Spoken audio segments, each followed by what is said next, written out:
TV Verdade Presente apresenta Novas Criaturas em Cristo Jesus.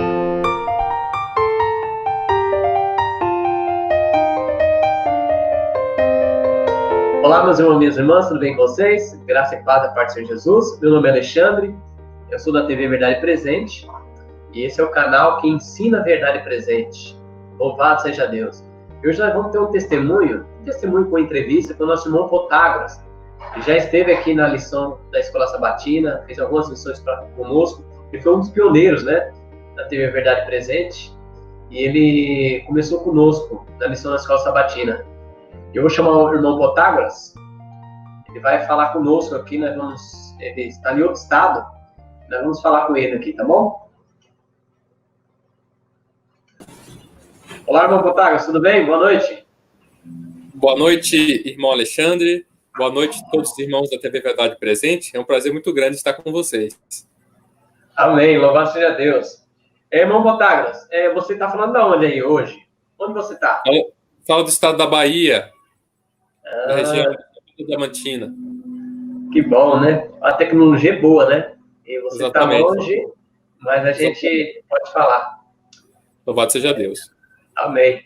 Irmão Protágoras, onde você nasceu? Você nasceu aonde? Eu nasci aqui mesmo, nessa região, e eu fui, quando era criança, com 9 anos de idade, para São Paulo, onde eu passei a maior parte da minha vida, até mais ou menos o ano de 2018, quando eu vim para cá, com o intuito de ouvir a voz de Deus em relação à mensagem de vida no campo.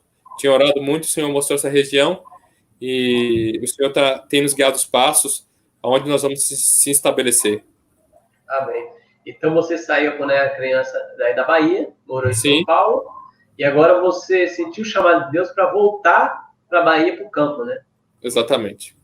Porque você não conhecia essa mensagem quando você era mais novo, né? Não conhecia. Sim. Como foi sua infância? Você lembra alguma coisa? Como é que foi sua infância? Eu creio que todo mundo, de certa forma, irmão Alexandre, pode dizer que teve momentos felizes, momentos tristes. Mas eu creio que se você for fazer essa pergunta para a maior parte das pessoas, elas vão dizer que a infância dela foi uma infância feliz. E a minha também foi uma infância feliz, simples, em uma época que não tinha celular, não tinha computador. Acho que a tecnologia mais alta que tinha na época era a televisão. Foi uma infância feliz, tanto aqui quanto em São Paulo. Então você era aquela tipo de criança que brincava assim na rua de bolinha, peão, essas coisas, pipa, Exatamente, né? Exatamente. Na minha geração não era geração de celular, era a geração que a gente brincava na rua. E hoje nós temos uma geração totalmente diferente, né? Os nativos tecnológicos. E quando eu fui para São Paulo, a gente viu que São Paulo era um pouco mais evoluído do que aqui na época. Hoje não tem tanta diferença porque a tecnologia hoje faz com que as coisas evoluam de maneira igual. Sim, louvado seja Deus. Então você seguia mais ou menos ali os 8 remédios de Deus sem saber da mensagem, porque você tomava um sol, você morava no interior aí, no campo, né? Na verdade, se você for olhar bem, irmão Alexandre, isso é uma coisa bem interessante que você colocou, que as gerações do passado, naturalmente, tinham os 8 remédios naturais de Deus. Né? Exercício físico, não tinha tanto carro, não tinha tanta moto, sol, ar era bom. Ar puro, água pura. Então, na verdade, a mensagem que Deus nos dá a partir do século XIX é Deus sabendo que Satanás ia mexer nesses elementos. Então, naturalmente, nós íamos precisar repor. Então, Deus dá essa mensagem no momento em que as pessoas estavam perdendo ela. Nós podemos notar que a grande revolução na humanidade ocorreu a partir do final do século XVIII, que foi na Revolução Industrial. Então, o século XIX já entrou com grandes mudanças e, paulatinamente, foi havendo mudanças, não é? Então, podemos dizer que Deus nos traz uma mensagem através da nossa profeta Ellen White, inclusive a mensagem de vida no campo, por exemplo, que é no momento em que as pessoas estão indo para a cidade. Antes da Revolução Industrial, nunca ninguém iria imaginar que algum dia a cidade, a vida urbana ia ser maior do que a zona rural. Então, a zona rural sempre foi maior, as cidades eram semi-rurais, a maior parte das cidades eram bem semi-rurais, não havia carro, só tinha cavalo no lugar, não havia calçamento, igual nós temos hoje, era um custo de pedra. Então, você vê que o ser humano, a partir da Revolução Industrial, indo para a cidade, crescer nos grandes centros. Então, Deus nos levanta uma profeta, Ellen White, para pedir para nós fazer exatamente o contrário do que está se fazendo. Ir para o campo e viver os outros remédios naturais que você acabou de falar. Amém. Conta para nós, irmão Potraco, como que você conheceu a verdade? Você era de alguma denominação? Você sempre foi cristão? Como você conheceu a verdade dentro do Adventismo e a verdade presente? Bem, irmão Alexandre, desde criança minha mãe frequentava igrejas evangélicas. A minha mãe frequentava aqui na Bahia a Igreja Batista. Quando chegamos em São Paulo, não havia igreja próxima, Igreja Batista. Eu lembro que ela começou a frequentar a Igreja Universal do Reino de Deus, e eu sempre frequentava junto com ela, frequentei durante um tempo, até que eu conheci a mensagem adventista na época que eu estava na universidade. Você estudou na USP, né? Exatamente. Eu sou formado em licenciatura em matemática, no Instituto de Matemática e Estatística da USP. E quando eu estava lá para o ano de 2009, no terceiro ano de licenciatura, eu tive a oportunidade de conhecer essa maravilhosa mensagem que nós todos conhecemos. Então, mas como você conheceu o Adventismo dentro da USP ou através de algum colega? Como você conheceu? Isso. Foi um colega, mas não era da USP. Engraçado, né? Ele era da Universal, esse meu colega. Sim. Ele me falou de umas palestras sobre música do irmão Daniel Spencer. Sim. E eu lembro muito bem que nessa época eu não ouvia mensagem de outras denominações. Eu gostava só da minha igreja, que era a Igreja Universal na altura. E aí eu ouvi por insistência dele, o Edson, que mora aí em Francisco Morato. E ele insistiu bastante. Eu ouvi as 5 palestras sobre 5 sentidos, Guerra 5 sentidos, e eu maravilhei. Eu fiquei maravilhado porque eu estava na universidade na época e eu sempre gostava de pesquisar. E eu tinha um maior tempo na época para fazer pesquisa. Eu não trabalhava, então o dia inteiro meu era estudando. E eu lembro que ele citava muito grande conflito, citava muito fatos históricos. Eu sempre gostei de fatos históricos, porque ele vai corroborar com a linha de raciocínio. A história, eu creio que é uma das ciências mais importantes na história da humanidade. Eu sou formado em matemática, mas eu reconheço a importância dessa ciência, a história. Sim. Então, ele citava o grande conflito, eu fui lá, baixei o livro, li, eu tive a oportunidade de falar com meu colega, o Edson, sobre alguns assuntos históricos, e assim eu conheci essa mensagem maravilhosa. Então, quer dizer que você era membro da Universal e esse amigo mostrou as palestras para você, correto, né? Sim, exatamente. E aí ele citava os livros, Daniel Spencer, tipo, o Grande Conflito, você ia lá, baixar em PDF, ia ler, mas sem saber que era adventista, que era Elite, nada. Não, na verdade, eu já fiquei sabendo de cara que era adventista, porque ele fala bastante, o Daniel Spencer. As palestras que ele estava pregando não era direcionada ao público de fora, era uma palestra direcionada ao público interno da igreja. Então, ele cita muito Ellen White, adventistas, não é? Eu até lembrei de um amigo que eu tinha da escola, que era adventista também nessa época, porque eu nunca imaginava que eu me interessaria pela igreja, porque eu sabia que ele era, mas nunca me interessei. Sim, aí alguém deu estudo bíblico para você, ou você já foi estudando por si próprio e entrou para a igreja? Exatamente. Quando eu comecei a frequentar no início de 2011, porque eu vi as palestras no início de 2009, mas só fui começar a frequentar no início de 2011, eu resolvi por mim mesmo fazer o estudo bíblico. Eu recebi aquele Ouvindo a Voz de Deus, e eu mesmo quis fazer por mim mesmo. Na verdade, eu bati o olho e falei, isso aqui eu já sei biblicamente, porque basicamente você tem uns temas, você tem que entender. E eu acho que aquele estudo Ouvindo a Voz de Deus é um pouco, vamos dizer assim, um pouco raso, não é? Um pouco assim, superficial. Óbvio, para uma pessoa que está começando, dependendo do grau de escolaridade da pessoa, é um estudo até profundo, né? Para uma pessoa mais simples, no sentido de educação. Mas quando a pessoa já tem um certo estudo, aquele estudo fica um pouco mais leve.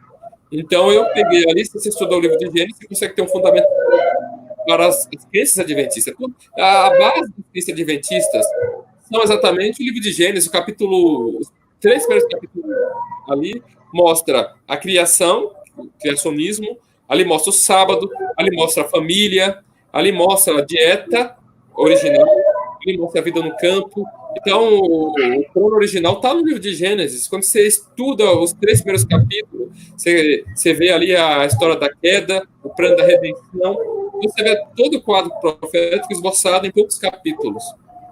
Sim. Dentro desses estudos bíblicos aí que você teve, que você fez, né? O que te chamou mais atenção da mensagem, a doutrina adventista? O que chamou mais atenção que você... Eu amei essa mensagem, mais. Bem, o que eu achei mais interessante, eu gostaria muito de compartilhar isso com os irmãos mesmos, era que eu notei que a doutrina adventista é uma doutrina que toda ela está conectada uma com a outra. É diferente das igrejas que eu frequentava, que eu cheguei a frequentar antes, porque eu era da Universal, mas eu conhecia algumas outras igrejas também, igrejas evangélicas. E é interessante que lá as doutrinas são separadas uma da outra. Na igreja adventista, uma doutrina está conectada com a outra.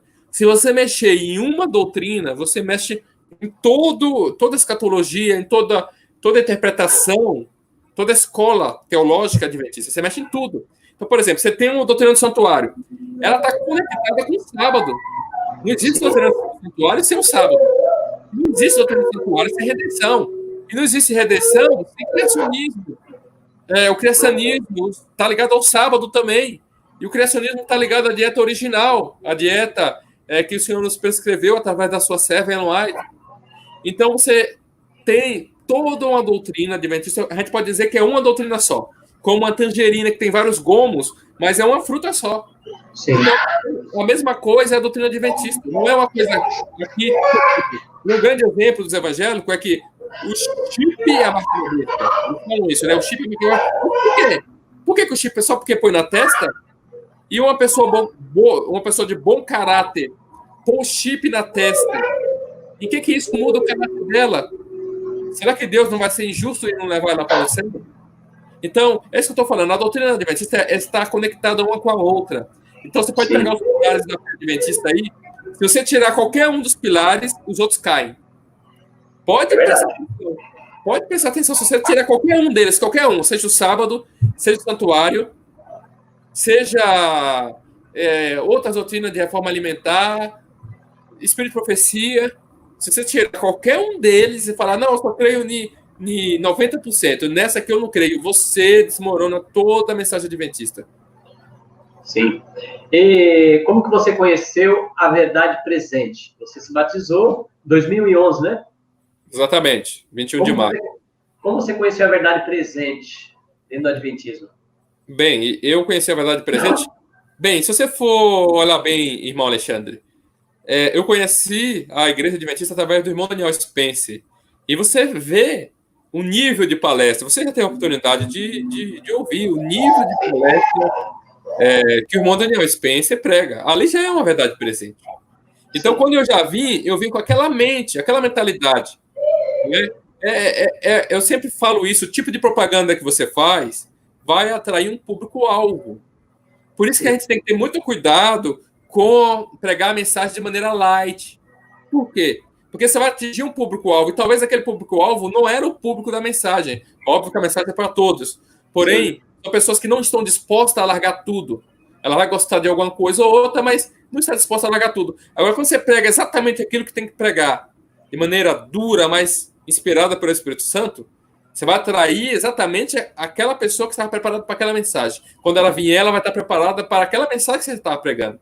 Então, eu já vim preparado. Eu já vim pensando em ser vegetariano. Eu já estudava os livros da irmã White, já tinha lido O Caminho a Cristo, O Grande Conflito, já estava vendo como é que conseguia outros livros. Inclusive, eu já queria avançar em outras reformas. Então, eu já vim... Quando eu cheguei na igreja, eu já me senti uma carta fora do baralho. Porque eu já senti algo de diferente. Não parecia ser a mesma mensagem que o irmão Daniel Spencer tinha pregado. Sim. Mas eu encontrei alguns irmãos na igreja mesmo que eu frequentava, irmão Bessivaldo, né? Conheci alguns irmãos que parecia acreditar muito na mensagem. Então aí você começa a ver que, se encaixa.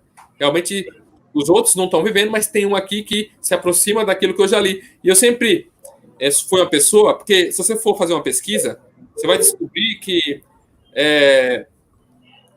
as pessoas se baseiam a fé delas de várias maneiras. E eu sempre baseio na leitura direta. Tem pessoas que se baseiam em alguém falando para ela. E a maior parte das pessoas se baseia em alguém falando para ela. E eu nunca me baseei assim. Eu sempre fui direto na fonte, nas fontes primárias, não é?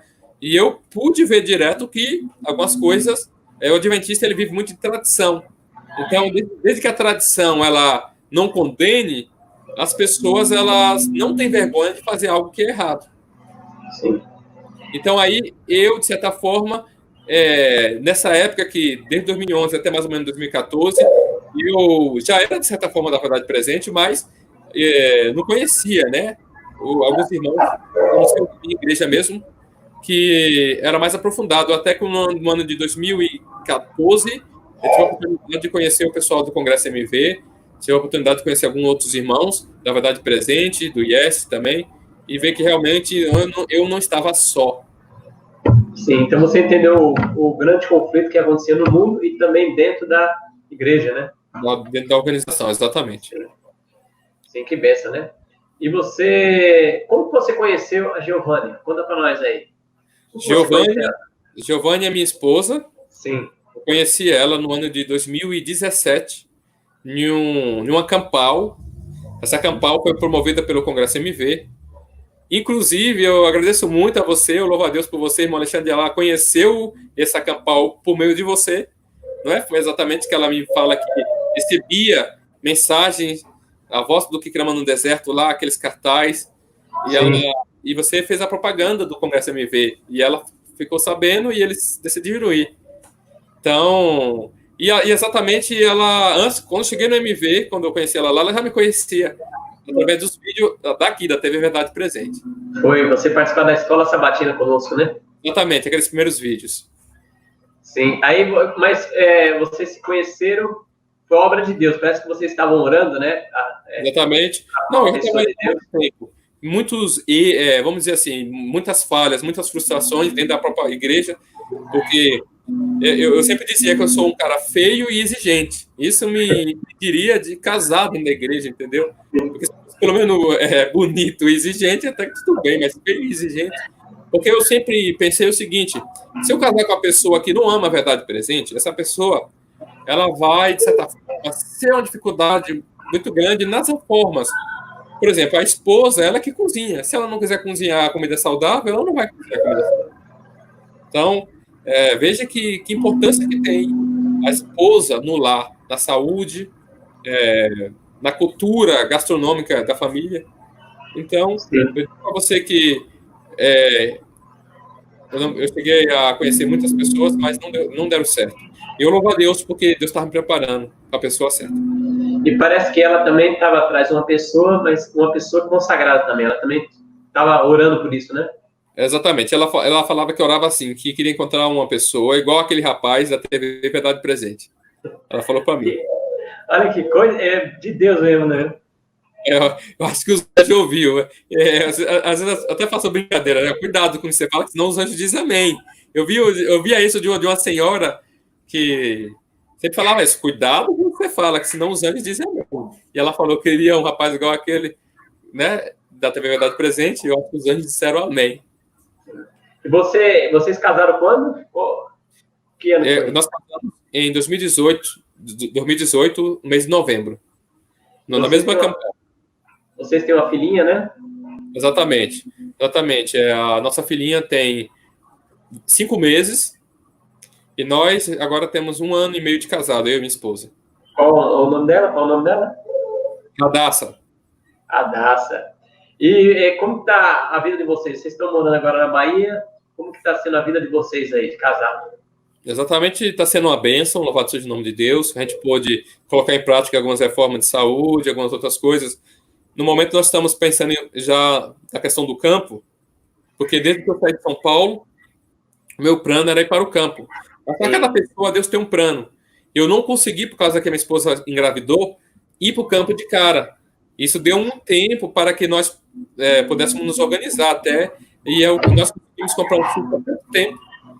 Nós não mudamos ainda, mas nós estamos se preparando para que em breve nós possamos mudar.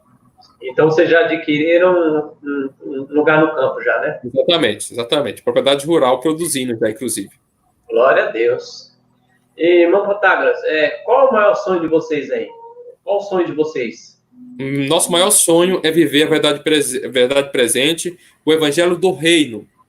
Quando eu falo Evangelho do Reino, eu estou me remetendo aos valdenses e aos anabatistas. Olha, quanto mais eu estudo sobre esse povo, mais eu admiro eles. E eu tenho certeza que você também, irmão Alexandre. Você também já leu vários livros dos anabatistas, dos valdenses. Então você sabe como eles viviam com menos luz. Eles viviam muito mais do que nós com muito mais luz. Eu gostaria de dizer para vocês que a mensagem de vida no campo, por exemplo, é uma mensagem que vem para nos aproximar um pouco deles. Porque eles viviam longe do barulho da cidade. Mesmo os anabatistas que viviam na cidade, naquela época não era o que é hoje, não é? As cidades naquela época eram, podemos dizer que eram cidades rurais, as pessoas eram manufatureiras, vamos dizer assim, não é? Então, a mensagem de vida no campo, eu creio que ela se encaixa perfeitamente. Se uma pessoa hoje quer ser menonita, quer ser dessas igrejas que pregam um cristianismo histórico, elas têm que mudar para o campo. Na cidade, elas não conseguem. Temos que mudar para o campo, plantar o próprio alimento, esperar a chuva. Inclusive, hoje se fala bastante na questão da vida no campo, por causa da epidemia do coronavírus, não é? Mas existe algo sendo passado por alto, irmão Alexandre, que me entristece muito. Tem muitas pessoas se despertando agora, nesse momento, para ir para o campo, por causa da epidemia do coronavírus. Mas a maioria das pessoas que fazem isso, ou que pensam assim, ou pelo menos uma boa parte delas, elas estão fazendo isso para livrar a própria pele de uma epidemia. Só que elas não estão preocupadas com o caráter. Porque a mensagem de vida no campo principal é desenvolver um caráter, tanto o seu quanto os seus filhos. Então, a pessoa vai, tá vendo? Epidemia, coronavírus, pode vir a terceira guerra mundial, pode vir aí uma escassez de alimento, o que você vai fazer para você comer? Isso é importante. Porém, o seu caráter é mais importante. Se não acontecer nada disso que a gente está esperando em terceira guerra mundial, outra epidemia pior, crise alimentar, se não acontecer nada disso, nós sabemos que as cidades hoje são como Sodoma e Gomorra. Nós estamos em risco de nosso caráter ser transformado à semelhança das pessoas que estão na cidade. Então, as pessoas devem abrir os olhos para isso. Um exemplo, não adianta ir para o campo se você continua assistindo um filme de Hollywood, ou assistindo novela da Globo, ou de qualquer outra rede. Não adianta. Não adianta. Ou seja, é mudar para o campo, mas com a cidade no coração, na mente, né? Exatamente. É esse debate, irmão Alexandre, que eu estou sentindo falta. As pessoas estão falando de vida no campo, as pessoas estão falando, será que é hora de fugir? É um pensamento assim, às vezes eu penso até egoísta. Eu tô preocupado em salvar minha pele. Eu não estou preocupado na questão do caráter e do testemunho. Eu estou indo para o campo porque eu vou transformar, não, o Espírito Santo vai transformar meu caráter. Porém, eu vou estar cooperando com Deus nessa transformação de caráter, indo para onde Ele me pediu para ir, plantando, colhendo o próprio alimento. E é possível até que muitas dessas pessoas que estão indo para o campo agora, elas sejam levadas para a cidade num tempo de perseguição para testemunhar. E aí é onde entra aquela citação da irmã White, que ela fala que ela viu muitos santos saindo das cidades, fugindo, não saindo, fugindo. Há uma diferença entre sair e fugir. Fugindo das cidades grandes para cidades pequenas, e aí indo para lugares solitários. Essa fuga é de pessoas que estavam pregando a mensagem na cidade, não necessariamente de pessoas que estavam morando lá. São pessoas que refletem plenamente o caráter de Jesus. Então, eu creio que a nossa maior preocupação, irmão Alexandre, no momento é o caráter de Deus. Enquanto os evangélicos estão debatendo sobre marca da besta como sendo chip, um chip não altera o caráter de ninguém. Um chip não altera o meu caráter, não altera o seu caráter. Mas se você ler Deuteronômio capítulo 6, você vai descobrir o que é a marca da besta. Que lá em Deuteronômio capítulo 6 está dizendo, está escrito, que a marca, a obediência aos mandamentos, Deus quer que fique na testa, que é na frontal, por frontal, e nas mãos direita. Então, significando que Deus quer que o nosso caráter e os nossos atos, que simbolizam a mão direita, estejam de acordo com a lei de Deus.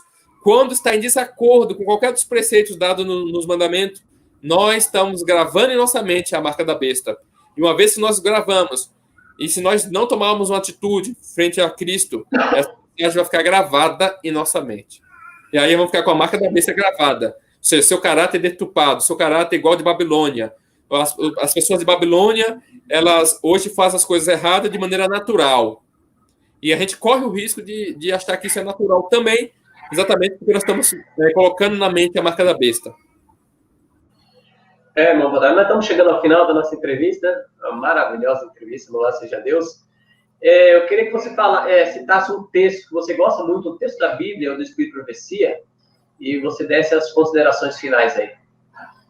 Olha, eu gostaria de citar primeiro um da Bíblia, no livro de João, capítulo 14. Lá está escrito que não se perturbe o vosso coração, crede em Deus, crede também em mim. Na casa de meu pai há muitos aposentos. Se não fosse assim, eu vos teria dito, vou preparar um lugar. Está no verso 1.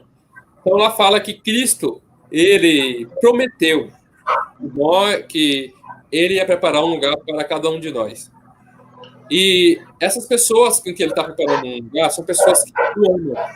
E a demonstração do amor que ele tem por Cristo é exatamente viver no Evangelho do Reino. Amém. Deus seja louvado, irmão Bodar. Amém. Que Deus abençoe todos os nossos ouvintes aí que ouviram essa entrevista com um testemunho. Louvado seja Deus. É um testemunho lindo, né? Servo fiel do Senhor. E que, se você está desanimado, tenha ânimo. Se a gente somos filhos de Deus, tivermos assim, sinceros de coração, Deus vai fazer a obra. Amém, irmão Butago? Faz uma oração aí. Faz uma oração. Vamos fazer a oração? Sim. Pai Santo que habita nos céus, muito obrigado por essa oportunidade de testemunhar do teu amor em nossas vidas. Nós bem sabemos que estamos aquém da mensagem que o Senhor nos deu. Nos ajude a ser um valdense no século XXI. Nos ajude a ser um anabaptista no século XXI. Nos ajude a testemunhar a mesma mensagem que eles testemunharam muito com a própria vida. Obrigado por tudo que o Senhor tem nos dado. Em nome de Jesus.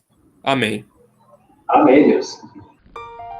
A vida cristã não é uma modificação ou melhoramento da antiga, mas uma transformação da natureza.